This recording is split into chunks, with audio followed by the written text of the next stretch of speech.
بسم اللہ الرحمن الرحیم۔ اپنی حکمت بھری زندگی میں مختلف تجربات سے گزرنے کے بعد فقیہ اہل بیت، عالم بزرگ، مرجع کبیر آیت اللہ العظمیٰ سید علی حسینی سستانی نوجوانوں کو 8 وصیتیں ارشاد فرماتے ہیں۔ آج ہم آپ کے سامنے ان وصیتوں کا خلاصہ پیش کریں گے انشاءاللہ تعالی۔ پہلی وصیت کا خلاصہ، آغا سید فرماتے ہیں، سب سے پہلے ضروری ہے کہ آپ میں سے ہر شخص اللہ اور آخرت پر کامل یقین رکھے اور پھر اپنے اس یقین کی حفاظت کرے، اس یقین میں دن بدن اضافہ کرنے کی کوشش کرے۔ اے نوجوانوں، دین کے بارے میں شکوک و شبہات کا شکار ہونے سے بچو اور کبھی بھی لوگوں کو دیکھ کر یہ مت سمجھو کہ فلاں شخص یہ کام کر رہا ہے تو یہی چیز حق ہے۔ یعنی اگر کوئی بندہ کام کر رہا ہے تو آپ یہ نہ سمجھیں کہ یہ بڑا دیندار بندہ کام کر رہا ہے تو یہی حق ہے، بلکہ حق کی معرفت کرو، حق کو پہچانو، پھر حق کے ذریعے سے لوگوں کو پرکھو کہ کون سا بندہ حق پر ہے اور کون سا بندہ سچ پر ہے۔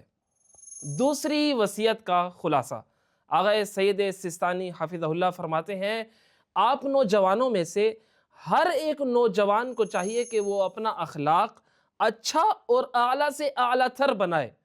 آپ ہمیشہ اپنے والدین، اپنی فیملی کے تمام افراد اور دوستوں کے ساتھ خوش اخلاقی سے پیش آئیں۔ پس اگر آپ میں سے کسی کو اپنے اندر اخلاقیات میں کوئی کمی محسوس ہوتی ہے تو اسے چاہیے کہ وہ اپنی ذات کو نظر انداز نہ کرے، بلکہ وہ اپنے نفس کے اوپر کام کرے، اپنی ذات کے اوپر کام کرے، محاسبہ نفس کرے اور بڑی حکمت عملی کے ساتھ اپنے آپ کو اخلاق حسنہ سے مزین و آراستہ کرے۔ تیسری وصیت کا خلاصہ، آغا سید سستانی حفظہ اللہ فرماتے ہیں، آپ نوجوانوں کو چاہیے کہ کسی بھی فیلڈ میں اسپیشلائزیشن ضرور کریں۔ اپنی فیلڈ کے اندر جب آپ ایک فیلڈ اختیار کر لیں تو اس کے اندر خاص مہارت حاصل کریں، اس کے لیے خوب جدوجہد کریں اور مشکلات برداشت کریں۔ آپ کی جوانی کسی بھی ایک فیلڈ میں مہارت حاصل کے بغیر ہرگز نہیں گزرنی چاہیے، کیونکہ اللہ تعالیٰ نے جسمانی اور اندرونی طاقتوں کو اسی جوانی میں ہی قرار دیا ہے۔ پس ہرگز اس زندگی اور جوانی کو تفریح اور بے توجہی میں ضائع مت کریں، اور بغیر مہارت حاصل کیے مسئلے میں کبھی اپنی رائے آپ نہ دیں، اور اگر آپ سے کوئی سوال پوچھا جائے، آپ سے کوئی چیز پوچھی جائے، اگر آپ کو مہارت نہیں ہے تو آپ اپنے سامنے والے بندے کو کسی ماہر بندے کی طرف بھیج دیں، کسی اسپیشلسٹ بندے کی طرف اسے بھیج دیں، آپ اس سے معذرت کر لیں۔ آپ اگر نہیں جانتے تو آپ اس کام میں اپنی رائے نہ دیں۔ چوتھی وصیت کا خلاصہ، آغا سید سستانی حفظہ اللہ فرماتے ہیں، آپ نوجوانوں میں سے ہر نوجوان کو چاہیے کہ وہ اچھے اخلاقیات، اچھے اخلاق اپنائے اور تمام بری صفات سے دوری اختیار کرے۔ آغا سید پھر یہاں پر چند اچھی صفات اور چند بری صفات کو گنواتے ہیں۔ اچھی صفات جیسا کہ محاسبہ نفس کرنا، بات میں سچائی اختیار کرنا، حق پر ڈٹ جانا اور وعدہ وفائی کرنا۔ اور بری صفات کے اندر ہم دیکھیں تو جلد بازی میں غصہ کر جانا، دکھاوا کرنا، رونمائی کرنا، کمزور افراد کو تکلیف اور اذیت دینا، گناہ کرنے کے بعد ان پر فخر کرنا۔ اس کے بعد آغا سید سستانی حفظہ اللہ اپنی بیٹیوں سے مخاطب ہوتے ہیں۔ آپ فرماتے ہیں، میں یہاں خاص طور پر اپنی بیٹیوں کو وصیت کرتا ہوں، اور میں تو انہیں ہمیشہ حیا اور پاک دامنی کی تاکید کرتا ہوں، کیونکہ خاتون اپنی نزاکت کی بنا پر سب سے زیادہ منفی اثرات سے متاثر ہوتی ہے۔ آغا فرماتے ہیں، میں وصیت کرتا ہوں کبھی عارضی تعلقات میں نہ پڑیں، ایسے تعلقات کہ جن کی لذت تو پل بھر کے لیے مل جاتی ہے مگر ان کی کڑواہٹ اور پچھتاوا پھر زندگی بھر پیچھا نہیں چھوڑتا۔ لہٰذا آپ کی سوچ، میری بیٹیوں کی سوچ، آغا فرماتے ہیں، آپ کی سوچ کا محور صرف ایک مستحکم زندگی ہونی چاہیے جس کی بنیاد نیکی اور حقیقی خوشی پر ہو۔ آپ فرماتے ہیں، کتنی باوقار ہے وہ خاتون جو اپنی سنجیدگی اور وقار کی حفاظت کرتی ہے، اپنے لباس اور طور طریقوں میں با حیا ہے، اور پوری توجہ کے ساتھ اپنی تعلیم، اپنے کام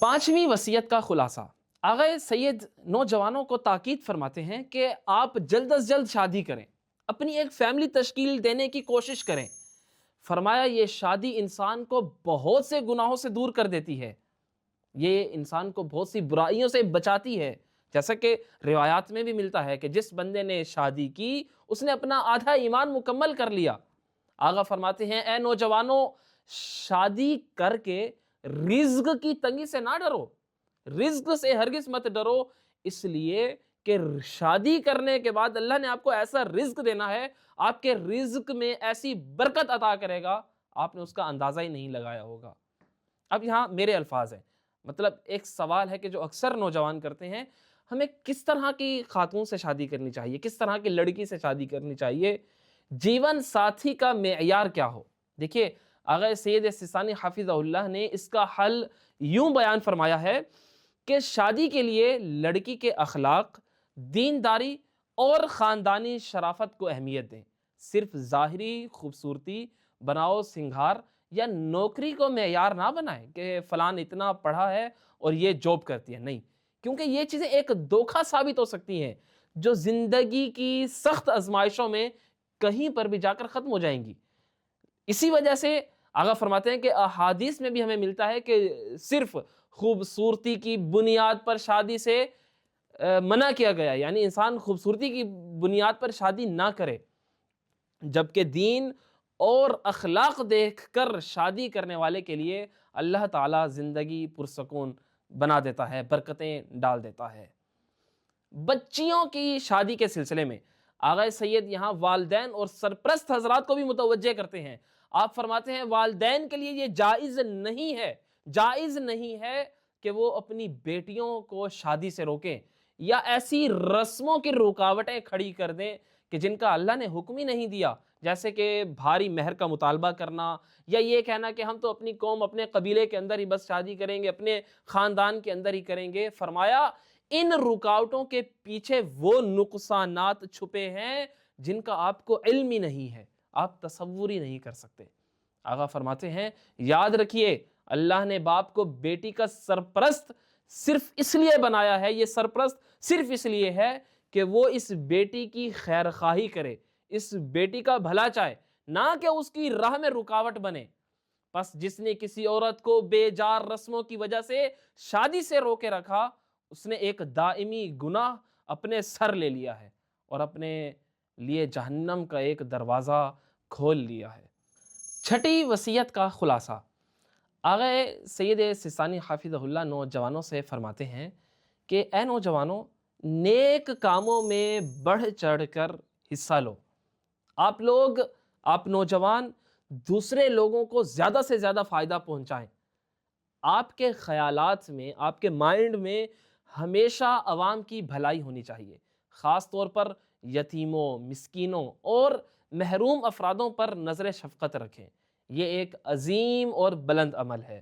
یقیناً اللہ تعالیٰ ایسے ہمدرد اور باہمی تعاون کرنے والے معاشرے کو پسند فرماتا ہے کہ جس معاشرے میں انسان دوسروں کے دکھ درد کو اپنا دکھ درد سمجھ رہا ہو۔ لہٰذا ہمیں چاہیے کہ ہم دوسروں کے دکھ درد میں شریک ہوں، ان کی خیر و بھلائی چاہیں۔ اور روایات خصوصاً حدیث نبوی میں بھی ہمیں یہی چیز ملتی ہے کہ تم میں سے کوئی بندہ اس وقت تک مومن یعنی مکمل مومن نہیں ہو سکتا جب تک وہ اپنے بھائی کے لیے وہ چیز نہ چاہے کہ جو چیز وہ اپنے لیے چاہ رہا ہے، جو چیز وہ اپنے لیے پسند کر رہا ہے۔ اور وہ بندہ اس وقت تک مومن نہیں ہو سکتا جو اپنے مومن بھائی کے لیے وہ چیز ناپسند نہ کرے جو چیز وہ اپنے لیے ناپسند کر رہا ہے۔ یعنی اگر آپ اپنے لیے کوئی چیز ناپسند کر رہے ہیں تو پھر آپ کو اپنے مومن بھائی کے لیے بھی اس چیز کے حوالے سے ناپسندیدگی کا اظہار کرنا ہوگا۔ ساتویں وصیت کا خلاصہ، آغا سید سستانی حفظہ اللہ فرماتے ہیں آپ نوجوان معاشرے میں کوئی نہ کوئی ذمہ داری لیے ہوئے ہیں، یعنی آپ کو کوئی نہ کوئی ذمہ داری سونپی گئی ہے، بس آپ کو چاہیے اس ذمہ داری کو اچھے سے اچھے طریقے سے آپ نے انجام دینا ہے۔ مار پیٹ کر، گالم گلوچ، بد زبانی یا کسی قسم کی سختی سے آپ پرہیز کریں۔ آپ اپنی اس فیلڈ کے اندر جس میں آپ کو ذمہ داری سونپی گئی ہے، آپ حکمت عملی سے کام لیں تاکہ آپ اپنی فیملی کے اندر، اپنی سوسائٹی کے اندر کامیابی کی طرف بڑھ پائیں۔ لہٰذا آپ اپنا کام مکمل دیانت داری اور ہمدردی سے انجام دیں۔ آپ کو پتہ ہونا چاہیے کہ تمام معاملات کا مالک اللہ تعالیٰ ہے۔ میں جو کچھ کر رہا ہوں میرے نامہ اعمال میں لکھا جا رہا ہے، اور پھر قیامت والے دن میرے سے میرے ان کاموں کے بارے میں، اعمال کے بارے میں سوال کیا جائے گا، پوچھا بھی جائے گا۔ لہٰذا آپ کو پتہ ہونا چاہیے کہ رسول خدا صلی اللہ علیہ وآلہ وسلم اور باقی تمام اہل بیت اطہار علیہم السلام کے قریب ترین وہ لوگ ہیں کہ جو ان کے اقوال پر عمل بھی کرتے ہیں اور ان کی سیرت کو اپناتے بھی ہیں۔ 8ویں وصیت کا خلاصہ۔ آغا سستانی یہاں پر علم کی طرف نوجوانوں کو ابھارتے ہیں۔ فرمایا 3 کتابیں۔ آغا سستانی فرماتے ہیں 3 کتابیں ہیں کہ جنہیں میں پڑھنے کی وصیت کرتا ہوں۔ پہلی کتاب قرآن مجید۔ آغا فرماتے ہیں قرآن مجید انسان کی ہدایت کے لیے اللہ کی آخری کتاب ہے۔ یہ کتاب قرآن مجید انسان کی عقل کو روشن کر دیتی ہے، انسان پر حکمت کے چشموں کو کھول دیتی ہے۔ مزید یہ کہ قرآن مجید جیسی عظیم کتاب انسان کے سخت دل کو بھی نرم بنا دیتی ہے۔ آقا فرماتے ہیں قرآن مجید پڑھتے وقت انسان کو چاہیے کہ وہ یہ محسوس کرے کہ اللہ تعالیٰ خود میرے سے خطاب فرما رہا ہے، اللہ تعالیٰ میرے ساتھ بات کر رہا ہے۔ دوسری کتاب نہج البلاغہ، امام علی علیہ السلام کے خطبوں، خطوط اور حکیمانہ مختصر ارشادات پر مشتمل ایک کتاب۔ آغا سید سستانی حفظہ اللہ فرماتے ہیں جب آپ کو موقع ملے، نوجوانوں سے خطاب ہے، اگر آپ کو موقع ملے تو اس کتاب کو ضرور پڑھیں، اور پڑھتے وقت یہ احساس رکھیں کہ امام علی علیہ السلام آپ سے مخاطب ہیں، آپ سے خطاب کر رہے ہیں۔ امام علی علیہ السلام آپ کو زندگی کے اصول سکھا رہے ہیں۔ خاص طور پر امام حسن مجتبیٰ علیہ السلام کے نام جو ایک وصیت نامہ ہے، مولا علی علیہ السلام کا وصیت نامہ، وہ ضرور پڑھیں۔ تیسری کتاب صحیفہ سجادیہ، امام سجاد علیہ السلام کی دعاؤں پر مشتمل کتاب۔ آغا سید فرماتے ہیں یہ دعائیں ہمیں سکھاتی ہیں کہ ایک انسان کی سوچ و فکر کس طرح سے ہونی چاہیے، انسان کا مقصد زندگی کیا اور کیسے ہونا چاہیے۔ یہ دعائیں انسان کو محاسبہ نفس اور اصلاح نفس کا طریقہ سکھاتی ہیں۔ آغا خاص طور پر دعائے مکارم اخلاق کہ جو اس صحیفہ سجادیہ میں ایک دعا ہے، اس دعا کو پڑھنے کی بہت زیادہ تاکید فرماتے ہیں۔ یہ ان تمام 8 وصیتوں کا خلاصہ تھا جنہیں ہم نے آپ کے سامنے پیش کرنے کی کوشش کی۔ اللہ تعالیٰ سے دعا ہے کہ اللہ تعالیٰ ہمیں ان تمام وصیتوں کے اوپر عمل پیرا ہونے کی توفیق اور سعادت نصیب فرمائے۔ اور اگر آپ ناظرین میں سے ان تمام وصیتوں کو مکمل تفصیل کے ساتھ اگر آپ پڑھنا چاہتے ہیں تو آپ آغا کی ویب سائٹ پر انہیں پڑھ سکتے ہیں۔ والسلام علیکم ورحمۃ اللہ وبرکاتہ۔